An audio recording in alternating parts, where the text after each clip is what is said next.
Olá, meus amigos e irmãos. Que a graça e a paz do nosso Senhor e Salvador Jesus esteja com cada um de nós.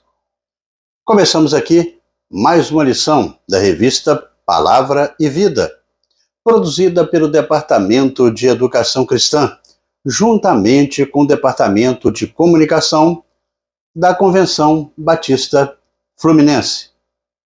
Esta revista, que foi escrita pelo pastor Luciano Conzedei dos Santos, com o título O Reino e o Monte, a Cidadania do Reino e o Sermão do Monte.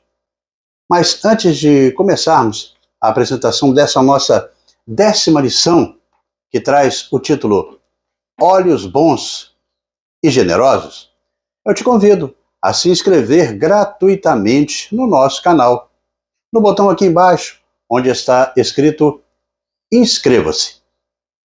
Curta, deixe o seu recado, o seu comentário aí, na página aqui embaixo. E também acione o sino das notificações que fica aqui embaixo, para que você possa receber as lições no momento em que publicarmos. Compartilhe também esse conteúdo para que mais pessoas possam, juntamente com a gente, desfrutar da aprendizagem da Palavra de Deus. Toda a semana nós estaremos publicando aqui uma nova lição para estudarmos juntos. A lição de número 10, como eu disse, ela traz o título Olhos Bons e Generosos. E tem um texto base no capítulo 6 do Evangelho de Mateus, do versículo 22 e também o versículo 23, esses dois versículos, e que nós estaremos lendo neste momento para a introdução dessa lição. E o texto nos diz assim: Os olhos são a candeia do corpo. Se os seus olhos forem bons, todo o seu corpo será cheio de luz. Mas se os seus olhos forem maus, todo o seu corpo será cheio de trevas. Portanto, se a luz que está dentro de você são trevas, que tremendas trevas são.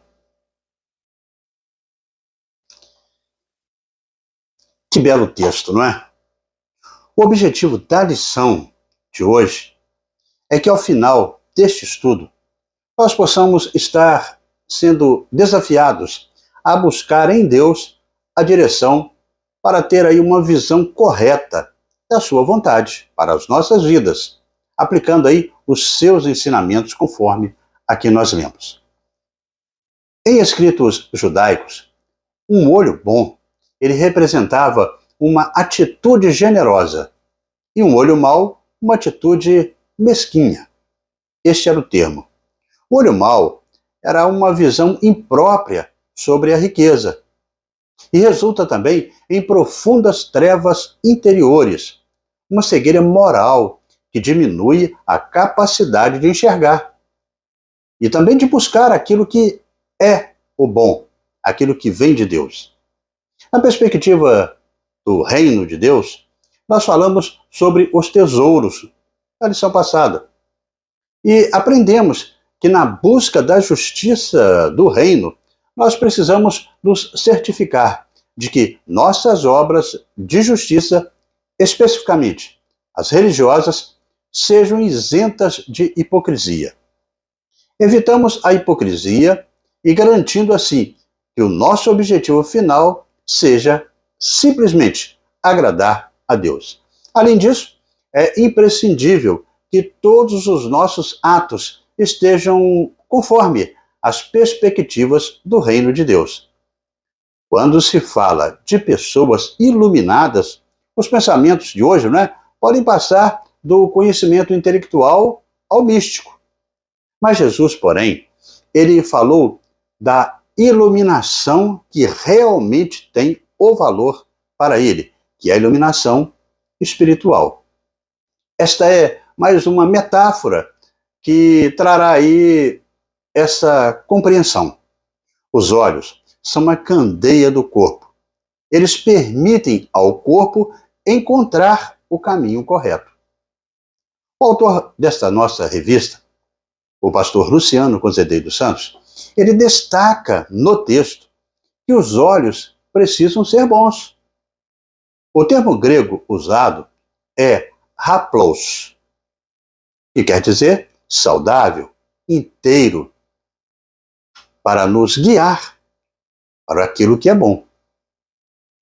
Com base nos versos que nós lemos anteriores, que nos impulsionam a acumularmos tesouros no céu, mais uma vez nós aprendemos aqui que devemos focar nos tesouros que permanecem.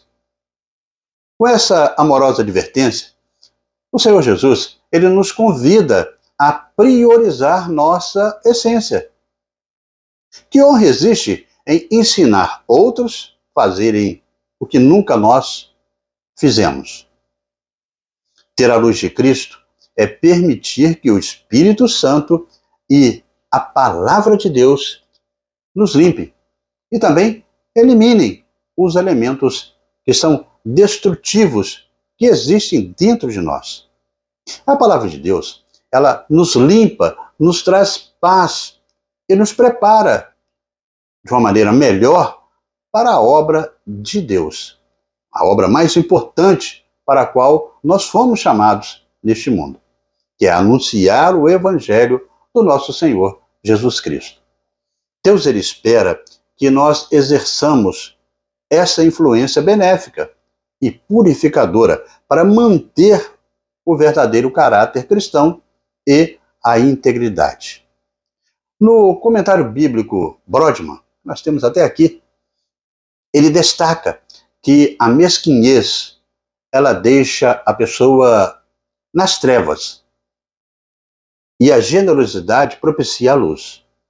O filósofo físico matemático francês René Descartes, em seu Tratado das Paixões, ele apresenta a generosidade como uma despertadora do real valor que a pessoa tem de si mesma. E nós sabemos que não há cristianismo sem generosidade.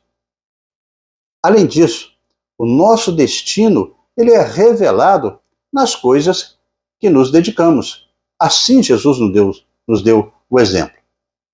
Porque o nosso coração, ele está aonde estiver o nosso tesouro, assim refere o texto de Mateus 6:21, a descrever aí a palavra de Deus como a luz. Não foi novidade. Quando Jesus pregou, nesse sentido aí que a gente estudou, o próprio salmista, não é? Ele já escreveu que a lâmpada para os meus pés é a tua palavra. Ela é a luz para os meus caminhos. E a revelação das tuas palavras traz luz e dá também entendimento aos simples. Está lá em Salmo 119, nos versículos 105 e no versículo 130, que nós aqui podemos ler. Do começo ao fim deste discurso, Jesus nos chama a desenvolver de alguns atributos que são divinos. Cristo é a personificação da luz, João 1:4-5. Como ele afirmou, eu sou a luz do mundo, quem me segue não andará nas trevas, pelo contrário, terá a luz da vida, João 8:12. Admitir a luz em nossas vidas significa participar da natureza de Deus. Um dos apóstolos resumiu este conceito. A mensagem que dele ouvimos e que anunciamos a vocês é esta: Deus é a luz e não há nele treva nenhuma. Se dissermos que mantemos comunhão com ele e andamos nas trevas, mentimos e não praticamos a verdade. Se andamos na luz, como ele está na luz, manteremos comunhão uns com os outros. E o sangue de Jesus, seu Filho, nos purifica de todo pecado. João escreveu a primeira carta de João, no capítulo 1, versículo de 5-7. E assim, queridos irmãos, nós chegamos ao primeiro tópico da nossa lição, e que tem o título: O olho bom é necessário. O olho bom é necessário. Bem, este tópico, ele tem como objetivo nos ensinar que nós devemos estar atentos quanto aos ensinamentos de Jesus. E também ele nos dá a possibilidade de discernirmos entre o que é eterno e aquilo que é passageiro. E que, como parte essencial da vida cristã, entender as necessidades do reino como prioridade. A bendita esperança que todo cristão tem é de ver e sentir e ter em si a segunda vinda de Cristo, que é a esperança também da igreja. A igreja vive pela segunda vinda de Cristo, desde que Jesus retornou ao céu. Assim é a nossa esperança. Porém, até essa realização de vivermos em nossa celestial mansão ou no nosso lar celestial, nós somos embaixadores de Cristo aqui na terra. Essa expectativa de vivermos para sempre com o Mestre vem aumentando à medida que o tempo vai passando. E na presente lição, ela nos mostra que até lá nós devemos manter a vigilância e a fidelidade nos ensinamentos de Jesus. Nesse sentido, este tópico ele vem nos alertar quanto a alguns objetivos do cristão. O olho bom, que aqui é focalizado, inclusive com precisão, esses objetivos eles são colocados para nós. Conforme destaca o texto, ele é a candeia do corpo. Mas por que candeia? Candeia era uma pequena peça de iluminação que era abastecida com óleo inflamável e ficava presa no alto, pendente, em um prego. Os olhos são chamados assim porque captam e transmitem uma imagem que o nosso cérebro ele processa, interpreta aquilo que estamos vendo, para podermos atribuir sentido e também fazer o juízo de valor daquilo que nós vemos. A interação entre os olhos e o cérebro é indispensável. A capacidade de absorver a luz emitida pelo Senhor não depende do intelecto, e sim da integridade da pessoa, da sua conexão com Deus. Jesus, ele reduziu a questão em dois caminhos, o bom e o mal. Olhos bons, como o coração bom da parábola do semeador, são necessários para compreender e aplicar o ensinamento que vem do Senhor. Muitos têm a capacidade de ver, porém não compreendem verdadeiramente aquilo que eles estão vendo. A visão é o canal pelo qual o nosso cérebro ele percebe o mundo, permitindo-nos, inclusive, observar, perceber e identificar objetos. Ter uma visão clara contribui para uma compreensão mais aprofundada no âmbito espiritual, como mostra o segundo livro dos Reis, no capítulo 6, no versículo 16 e 17, onde o autor escreve que o profeta ele respondeu: não tenha medo, aqueles que estão conosco são mais numerosos do que eles.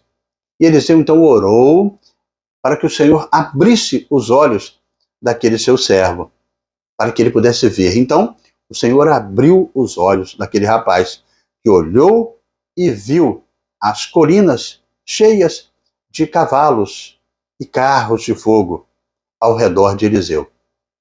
Se nossa visão for burlada, nós somos manipulados e manipuláveis.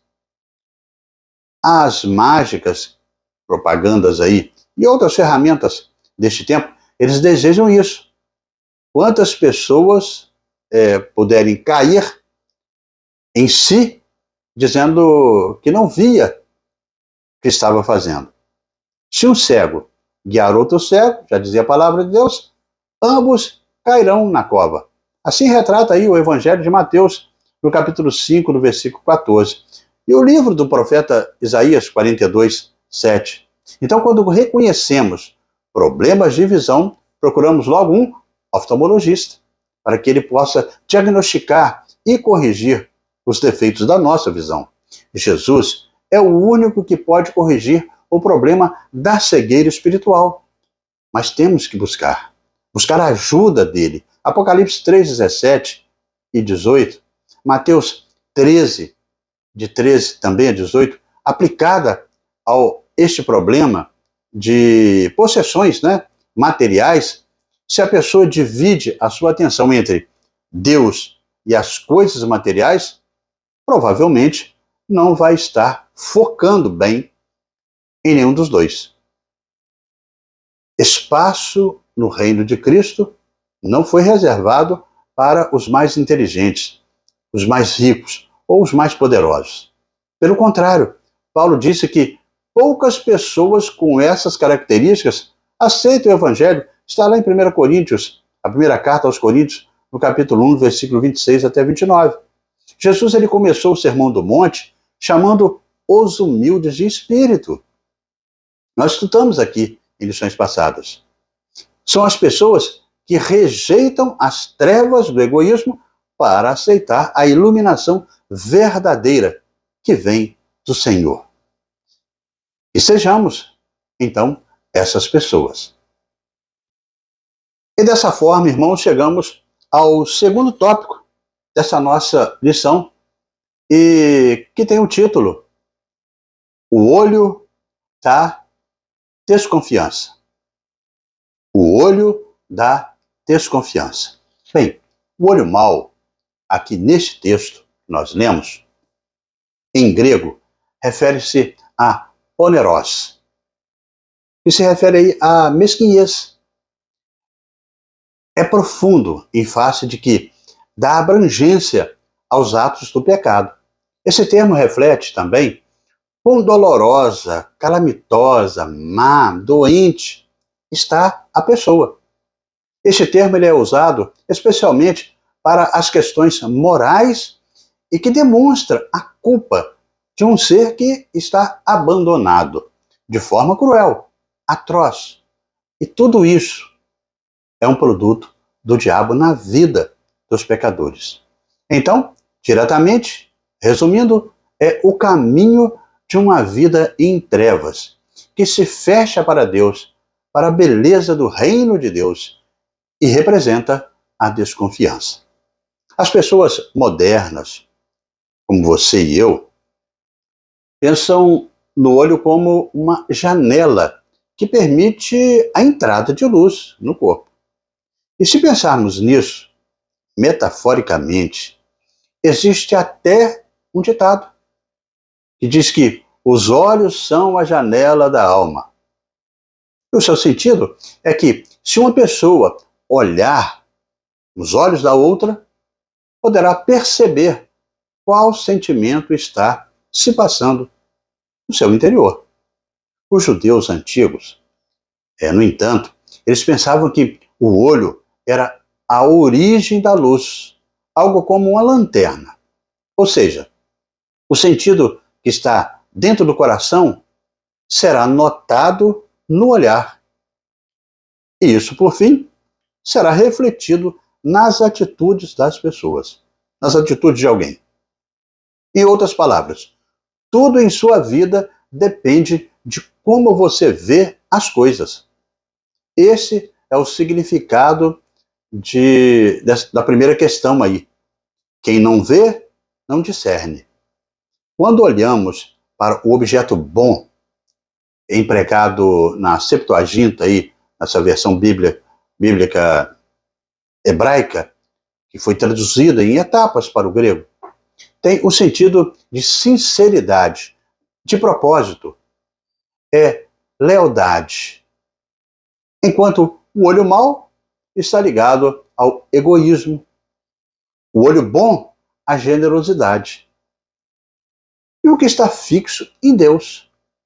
Agora, o que Jesus quis dizer com se teus olhos forem bons, todo o teu corpo terá luz, mas se forem maus, todo o teu corpo estará cheio de trevas. O que ele quis dizer com isso?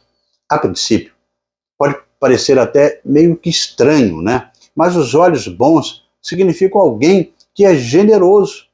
E os olhos maus significam alguém que é avarento. Um pão duro, unha de fome. Popular mão de vaca, como dizem por aí. Não podemos ter verdades superficiais e fingidas. Não podemos fechar os nossos olhos e ceder à dúvida. Os valores do reino de Deus são inegociáveis.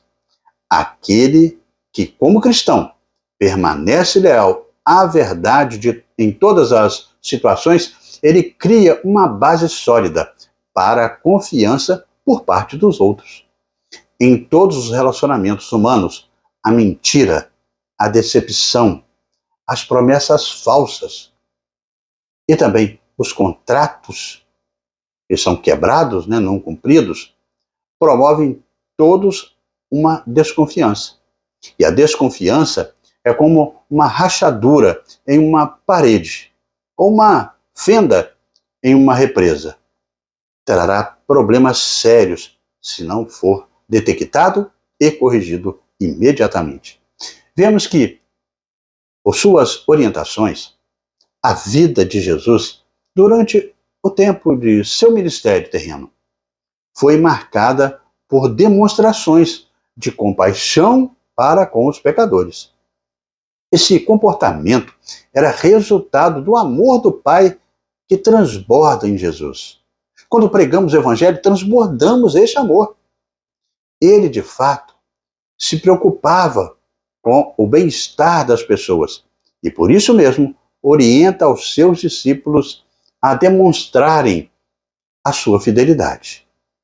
O apóstolo Paulo, ele instrui na carta aos Filipenses que deve haver em nós o mesmo sentimento que houve em Cristo Jesus, que mesmo sendo em forma de Deus, ele não buscou usurpar a glória do Pai, a glória de Deus, mas foi humilde e aceitou as ordens dadas pelo Senhor, o nosso Pai. Nessa lição, nós também vemos o chamado para uma profunda reflexão sobre o exercício da compaixão. Como seguidores de Cristo, além de pregarmos o Evangelho, devemos andar como ele andou. O que o Mestre ensina a respeito dos olhos bons e dos olhos maus, e que estes ensinamentos aí está totalmente em harmonia, inclusive com os ensinamentos do próprio Deus no Velho Testamento, principalmente na Torá, onde os olhos maus são citados em Deuteronômio 15, 9, de onde ele extrai aí os seus ensinamentos, relatados em Mateus 6, 22 e 23, que nós estamos estudando. Até porque o que no mundo cristão é conhecido como doutrina de Cristo, no mundo judaico é conhecido como a interpretação que ele fez da Torá, conhecida como a lei de Moisés. Pois, de acordo com aquilo que o próprio Jesus disse, a sua missão, como nós aprendemos aqui em lições passadas, tinha um significado completo, que era cumprir toda a lei de Deus, conforme deixou claro em Mateus 5,17. Em suma, em Deuteronômio 15, nós vemos Deus ensinando acerca do ano da remissão. É que a cada 7 anos, os israelitas, eles perdoavam as dívidas uns dos outros. E se emprestassem aos pobres, eles não cobrariam de volta o valor emprestado. E sobre isso, nós veremos na próxima sessão aqui, na nossa lição. E neste caminhar, amigos e irmãos, nós chegamos ao terceiro tópico da nossa lição, e que tem o título A Luz da Generosidade. A Luz da Generosidade. Acerca de si mesmo, Jesus disse ser a luz do mundo, a fonte de luz que jorra para todos nós. Assim como uma lâmpada, naquele tempo, precisava de combustível para produzir luz, nós dependemos da fonte e precisamos estarmos conectados a esta fonte em todo o tempo para poder manter a chama sempre acesa. Jesus, ele disse que não há como ficarmos escondidos sendo luz. Nós estudamos isso há poucos dias. Todos estão aí nos vendo, reparando as nossas atitudes e testemunho. Somos como uma cidade sobre um monte cujo brilho chama a atenção de todos. O texto nos ensina que é a nossa luz que deve brilhar e não nós. A luz que brilha em nós é a vida compartilhada por Cristo. O texto de Mateus 5, o verso 14, a parte A dele, diz que vós sois a luz do mundo. Assim ele destaca. Não está ligado ao que ela é em si, mas à luz que ela emite. A expressão está diretamente associada à vida de Jesus, que enquanto esteve na terra, foi a luz para uma sociedade que estava em trevas. Assim como ele, os seus seguidores, nós, seus discípulos, na sua época, aqueles discípulos que conviveram com ele, e os que hoje também deveriam fazer a diferença onde estão inseridos, agindo de modo diferenciado com as pessoas que nos rodeiam. O povo de Deus ilumina. Um coração iluminado, aberto para Deus, é que vence as trevas da mesquinhez e da desconfiança. Ele ilumina. Jesus, ele chama os seus discípulos para serem agentes de vida e transformação. A realidade é que não é fácil, mas é necessário ser um cristão consagrado. Um cristão consagrado neste mundo em que nós vivemos. Nossa sociedade, ela não tem amizade com Deus, nem com o povo de Deus. Nunca terá. Quer gostamos, quer não. Nós estamos em conflito com o mundo, pois somos diferentes e temos atitudes diferentes. Pelo menos é assim que Deus espera de nós. É assim que Jesus espera de nós. O povo de Deus, ele foi chamado para tornar a luz manifesta, para propagar aí os seus raios, espalhar e brilhar como uma tocha. O cristão que vive os valores do reino de Deus brilha. Ele brilha. A verdadeira justiça do reino deve ser aplicada às atividades da nossa vida cotidiana, na nossa vida diária. Essa é a ênfase dos restantes do Sermão do Monte. Jesus, ele associa este princípio à nossa relação com Deus, na adoração, com as coisas materiais e com as outras pessoas. Dessa forma, a prática da generosidade é uma virtude essencial que abrange não apenas o oferecimento de bens materiais, mas também a dedicação de tempo, a companhia, as orientações, a alegria e também até mesmo a própria presença na vida do próximo. Concernente a tudo isso, em um mundo em que vive em trevas e também na corrupção, nós somos chamados e capacitados para sermos diferentes e influenciadores para a glória de Deus. Dessa maneira, essa lição, ela nos ensina e nos ensinou que nós devemos ser agentes influenciadores. Estes ensinos nos mostram que, como luz, nós devemos iluminar. A capacidade de enxergar é crucial para perceber não só a nós mesmos, mas também as pessoas ao nosso redor e as oportunidades que se apresentam. Como mencionado em João 4:35, diz que não dizeis vós que ainda há 4 meses até a ceifa? Eu, porém, vos digo, erguei os olhos e vede os campos, pois já estão brancos para a ceifa. Então, irmãos, a generosidade é assim. Se revela como um reflexo luminoso do que habita em nossos corações, irradiando por todo o nosso ser. Jesus, ele ressaltou a importância de sermos a luz do mundo. Uma metáfora que denota a influência positiva que os filhos de Deus devem exercer neste mundo. Que a cada dia, este mundo está mais perdido e distante dos preceitos do Pai.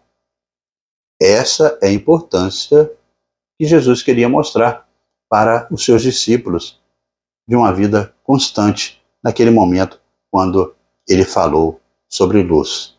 Jesus não disse que temos luz, ele disse, vós sois a luz. Com essa afirmação, Jesus nos apresenta a responsabilidade que temos de viver uma vida de constância. Jesus, ele conta com cada cristão, cada um de nós, para sermos, neste mundo, um agente influenciador, para viver aí saudável e que glorifique a Deus. Ser como luz é ter influência por ocasião da sua presença, aonde você estiver. A luz aqui está em oposição às trevas, e aonde ela chega, as trevas devem sair. Porque não existe comunhão entre ambas. Ou a luz predomina, ou as trevas. Ser luz é manifestar ao mundo e impactá-lo com a sua presença, com as boas obras, de tal maneira que Deus seja glorificado. Brilhar faz parte da natureza da luz, e para isso que ela existe. Jesus disse que somos luz para este mundo. Como filhos de Deus, devemos brilhar em meio às densas trevas deste mundo pecaminoso. O Mestre assim retratou em Mateus 5:14 até 16, como nós já estudamos aqui. Como podemos nos tornar um luzeiro moral e espiritual neste mundo, avesso à vontade de Deus? Como? Vivendo de acordo com as Escrituras. Nosso compromisso com Jesus Cristo deve nos conduzir a viver uma vida que sirva também de modelo para aqueles que estão ao nosso redor, em meio às trevas morais que ofuscam a humanidade. A igreja faz resplandecer o brilho da esperança. O apóstolo Paulo, ele relatou assim aos Filipenses, no capítulo 2, no versículo 15, onde ele diz que para que venham a tornar-se puros e irrepreensíveis, filhos de Deus inculpáveis, no meio de uma geração corrompida e depravada, na qual vocês brilham como estrelas no universo.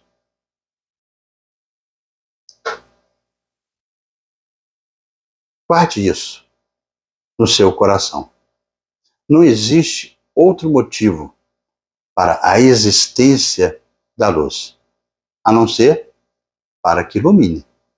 Não existe outra forma de iluminar este mundo de trevas, a não ser testemunhando.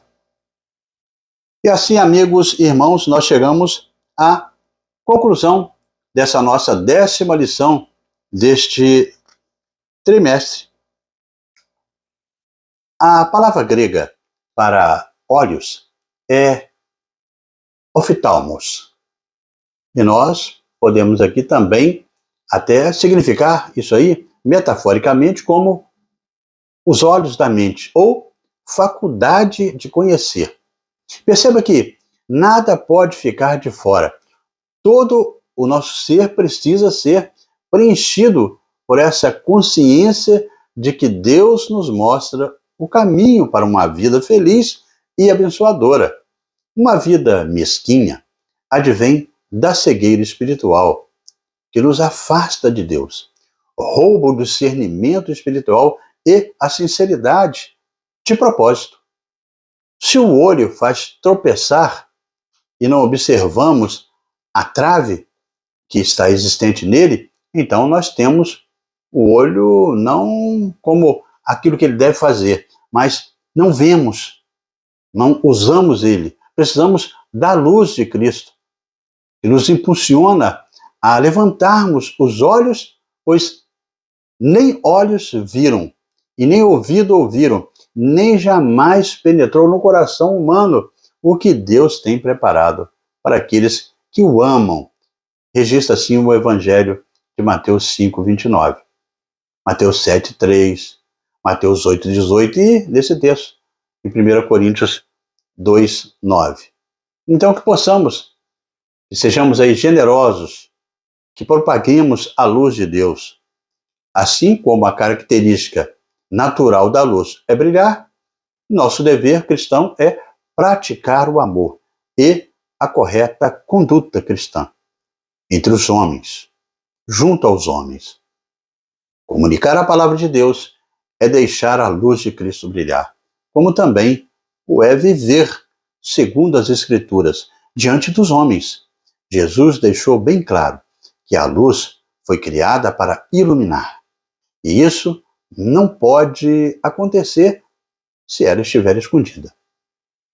A instrução divina é que possamos reluzir e se fazer conhecidos em todos os segmentos, pois quando restringimos a dimensão de nossa vida espiritual somente aos limites do culto na igreja, dentro das quatro paredes ou nos nossos lares, nós estamos escondendo o que deveria ser amplamente apresentado.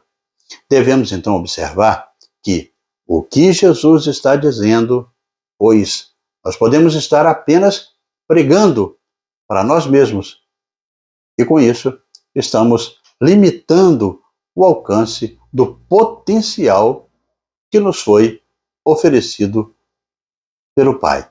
Nós devemos então ampliar nossas fronteiras, como bem enfatiza o apóstolo Paulo em Romanos 15:20, onde ele diz que sempre ele tinha feito questão de pregar o evangelho onde Cristo ainda não era conhecido, de forma que não estivesse aí edificando sobre a alicerce do outro. Então assim o apóstolo Paulo, ele nos dá o caminho. E neste caminhar, amigos e irmãos, nós chegamos ao nosso momento para pensar e agir, com as 3 reflexões, sempre aqui que fazemos no final das nossas lições. A primeira reflexão é que nesta perspectiva do reino de Deus, ter clareza de propósito é imprescindível. Nós conseguimos decidir com firmeza de quem viu e entendeu a vontade de Deus. Você tem feito isso? A segunda reflexão é que se a generosidade, à luz do contexto, é compartilhar a luz do céu, como você tem feito isso? Como nós temos feito isso? E a terceira e última reflexão é: em qual área de sua vida você precisa que Deus abra os seus olhos? Devemos orar por isso. Bem, irmãos, a luz que há em nós, ela é manifestada pelas nossas obras, as boas obras praticadas diante dos homens, o nosso testemunho. Ao ver as nossas obras, o nosso testemunho, os homens glorificam a Deus. Deus é glorificado. Nós fomos chamados para sermos como um farol, o farol da verdade do Evangelho. A luz de Cristo, que está em nós, não deve jamais ser ofuscada. Nós somos chamados para influenciar o mundo por intermédio da frutificação e do anúncio do Evangelho de Cristo, que é o poder de Deus para transformar este mundo. É através daquilo que fazemos e anunciamos que Cristo é glorificado. Não podemos ficar calados. Devemos anunciar em todo o tempo, como enfatiza o apóstolo Paulo em 2 Timóteo, no capítulo 4, no versículo 2. Nesse sentido, então nós aprendemos, nessa lição de hoje, que a lâmpada do corpo que recebe e dispensa a luz são os olhos. Se os olhos usados aqui figurativamente,